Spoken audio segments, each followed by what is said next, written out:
our next beer, I got this for Spencer, and he didn't realize it. It was one I picked up for his birthday weekend, and we didn't get to celebrate everything. But it's Pincha Discos, and it's by Jolly Pumpkin Artisan Ales. It says it's ale with fruit added. It's a saison with wild lime and rose lemongrass tea, 7.2%. It's got an interesting... I was told it tastes like over-fermented lemon, is what my wife just said. So we'll see. It's got an interesting smell to it. It definitely smells like a saison.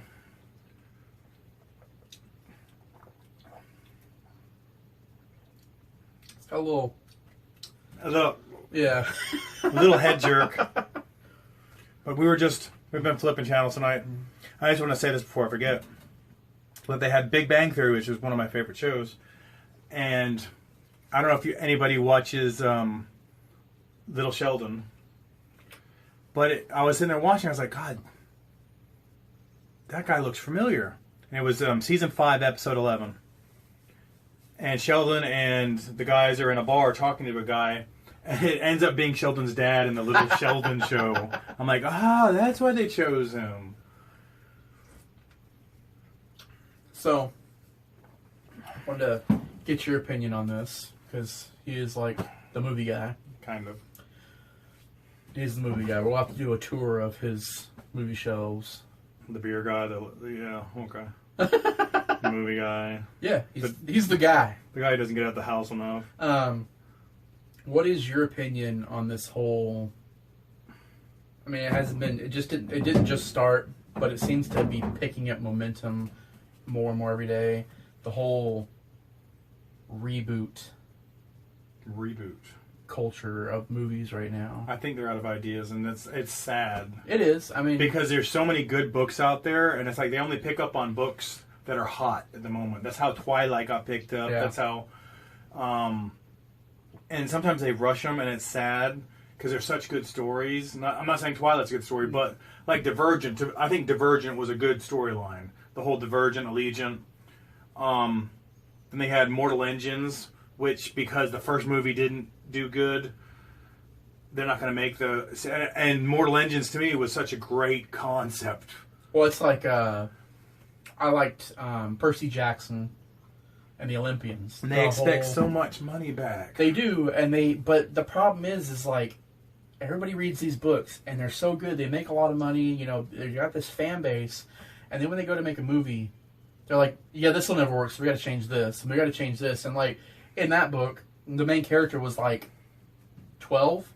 And Percy? Yeah. I never read it, so I wouldn't know. But in the movie, they were like, no, he's got to be 17. And it's like it doesn't work with the storyline because... He's got to age through the movies. Yeah, the kid in the book, like Harry Potter, they did a good job because they chose somebody young who could age through the role. And that was the whole thing with Percy Jackson was like, he would go to school, he would stay with his mom during the school year, but this was a summer camp he went to in between the school years. And so these things happened in between school, but if he's 17, I mean... It's kind of hard to do. You get one summer, so, you know... That's it. Then you become an alcoholic 18-year-old. Yeah, you know, so... But recently I was reading they're remaking Saw. Yeah, with Chris Rock and Samuel L. Jackson. Which, it'll be good, but it's not really a remake. Do a whole different movie. Yeah, I mean... Saw... The problem with Saw to me is they did too many. The first original concept was so original. Yeah. And they could have left it with that. And you'd be like, what? The movies that you think are going to be really crappy because they've got, like, one location, those are usually the movies that turn out to be really well done because it's a lot of really good... it's storyline. It's not... You're not worrying about everything else. Yes, and it's a lot of dialogue. Yes. It's storyline. It's a lot of good writing. Yeah. So... A beer that has been years in the making. Brian and I first discussed brewing a collaboration beer in 2012 at the Sheldon Brothers, the festival in Worcester, Massachusetts. 2 years and countless emails, or at least 67 later. I love stories on beer. Brian came out to Dexter, and we brewed the 10 BBL pilot batch that would be blended in the final version. After a few months of oak aging, we could tell that we were on the right track. So it's oak aged. And brewed another 100 BBLs to complement the 10 BBL pilot. Roughly 9 months later, after that, we blended the 2 batches and waited for conditioning to complete its magic. This is a pretty good. It says it's the first in my Gypsy Brewer series. So it's got a little 2004 established. Wow, we're a little behind. It's got a little bitterness to it. We did this at brewery, but yeah. It's almost like we're doing a lot of easy beers tonight. Yeah. It seems that bitterness, like you take a drink, the first one, you're like, oh, you get that bitter, and you're like, but as you drink it, you're like, you expect it to be there. It's just the first beer. Yeah, you're like, oh, okay, that's not bad. Your tongue adjusts. Yeah, your taste buds. But yeah, there's so many books, and that's what I think with the reboots and the sequels. And Hollywood's trying to go with the sure thing because they want to make sure they make their money because actors have their agents and they got to make so much. And to me, I like an actor better or a director better if they go for something less and they accept less. I actually look for original stories now. Yeah. Like if it's something I hadn't seen before, like as I'm watching the trailer, I'm like, okay, I want to see this. You know, you get stuff that's like the same rehashed crap over and over again. You know, it's like a monster from space. Yeah. Attacking teenagers. And you're like, yeah. What do y'all think about reboots or rehashes or is there anything sequels? You saw that was crap the first time you saw it and you're like, somebody else with a better imagination needs to remake this, you know? Or are you tired of the whole remake and you just want all original? Let us know. Yeah. Comment below. And remember to like and subscribe. And share. Yeah. We appreciate every bit of it. We're going to be out of here in a second. We got a timer counting down on us. So we appreciate it. Peace out. Brewpill loves you.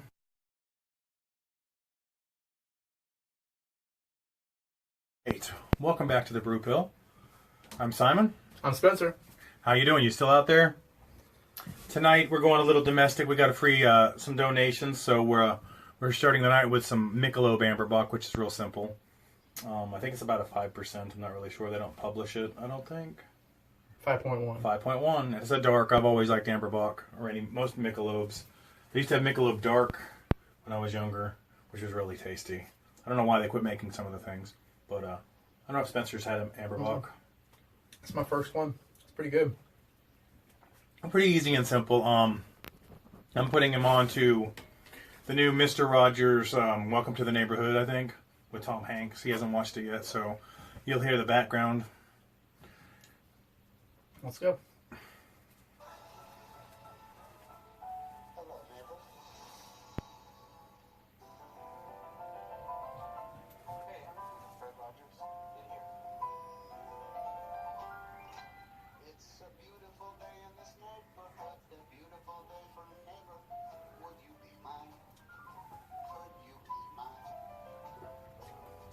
Bring back some memories.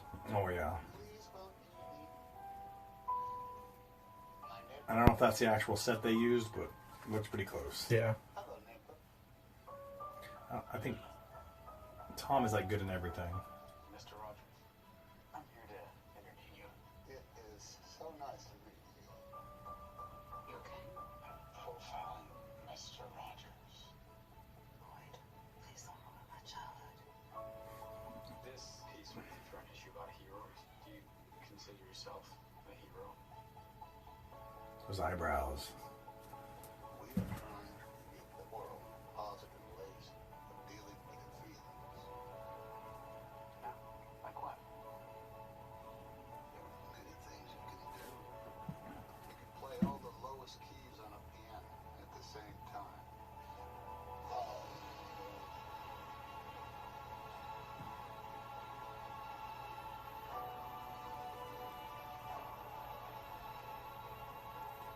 Because it brings, when you're a kid, it's really opened your imagination. It did for me. And when you grow up, you kind of miss that.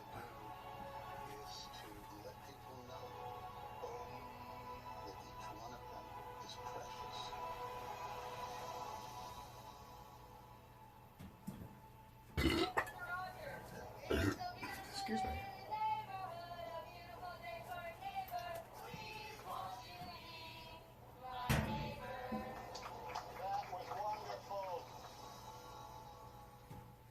The world needs more. Mr. Rogers. Yeah.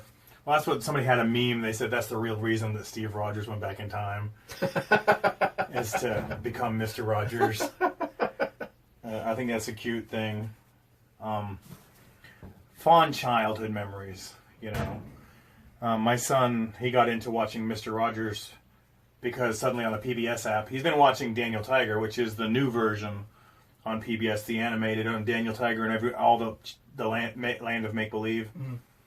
And we went to Pensacon, and I was flipping through the channel, and they had the documentary about Mr. Rogers, and he's like, "That's Daniel Tiger." I stopped. I was like, "Good observation," because it wasn't a cartoon. He just happened to see the character on the screen, and so we watched it. And he's like, "Why is this familiar?" And I was like, "This is what your whole Daniel Tiger is. This is what he's based on." I had the exact kind of opposite situation. My daughter Abby, she was watching it, and I'm like, "This is so familiar." Like just the whole setup. You know, I'm like, "Where?" And then you sometimes they'll play the Beautiful Day for an. You know, it's like. Now it makes sense, you know.